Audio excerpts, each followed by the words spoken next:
ধামরাই কালামপুরে জমকালো আয়োজনের মধ্য দিয়ে উদ্বোধন হলো ফেব্রিকন পোশাক শপিং কমপ্লেক্সের। উদ্বোধনের পুরো অনুষ্ঠানের মূল আকর্ষণ ছিলেন জনপ্রিয় ধারাবাহিক ব্যাচেলার পয়েন্টের খ্যাতনামা নাট্য অভিনেতা সাইদুর রহমান পাভেল। প্রিয় অভিনেতাকে এক নজরে দেখার জন্য ভক্তদের উপচে পড়া ভিড় জমে যায়। হলো পাভেল ভাইয়ের জন্য। পাভেল ভাইকে আসলে সামনে দেখা হয় নাই। পাভেল ভাই আসবে, তারপর আমাদের এলাকাতে নতুন একটা শোরুম উদ্বোধন হলো, এটা অনেক সুন্দর আর কি। তার সঙ্গে ছবি তুলতে, সেলফি নিতে এবং কেক কাটার মুহূর্তে অংশ নিতে দর্শকদের উচ্ছ্বাস ছিল চোখে পড়ার মতো। প্রিয় শিল্পীকে কাছে পেয়ে সবাই আনন্দে মেতে ওঠেন।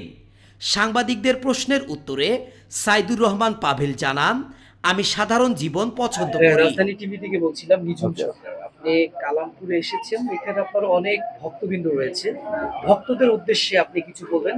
এবং আমরা জানি যে কাল থেকেই হিন্দু ধর্মাবলম্বী ভাই বোনদের আপনার যারা আছেন তাদের কিন্তু উৎসব, এ বিষয়ে একটু কিছু বলবেন। অবশ্যই শারদীয় দুর্গাপূজার শুভেচ্ছা। এবং আমার কোনো ফ্যান ফলোয়ার আমি বলি না, কালামপুর হোক সেটা বাংলাদেশের যে প্রান্তি হোক, সবাই আমার ভাই ব্রাদার। তো ভাই ব্রাদার যারা আছেন অনেকে কষ্ট করে আসছে, অনেকে দেখলাম স্কুল ড্রেস পরা অবস্থায়, সবাইকে অনেক অনেক শুভেচ্ছাও জানাবো, ভালোবাসা জানাবো যে আমাকে এত সুন্দর করে আপনারা গ্রহণ করছেন। এই জন্য প্রথম থেকেই জানি যে আপনি মিরাকেল থেকে শুরু করে আপনার অসংখ্য কাজ আমরা রীতিমতো পাই, দেখি সামনে আপনার কি বিনোদন পাচ্ছি, নতুন কিছু আসছে কিনা এ বিষয়ে।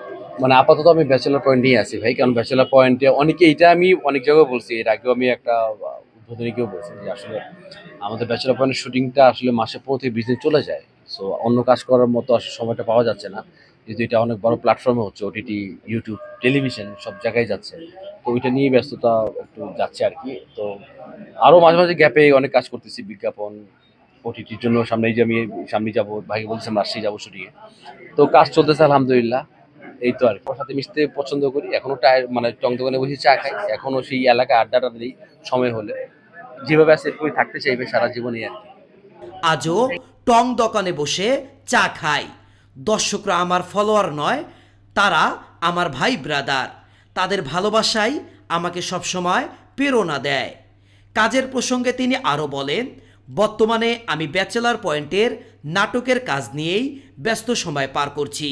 তবে যেখানেই যাই, দর্শকদের ভালোবাসা আমার সবচেয়ে বড় অর্জন। অভিনেতাকে ঘিরে সেই ভালোবাসার অনুষ্ঠান স্থলকে রূপ দিয়েছে উৎসবের মেলায়। রবিউল ইসলাম নিঝুম, ধামরাই কালামপুর, রাজধানী টিভি, ঢাকা।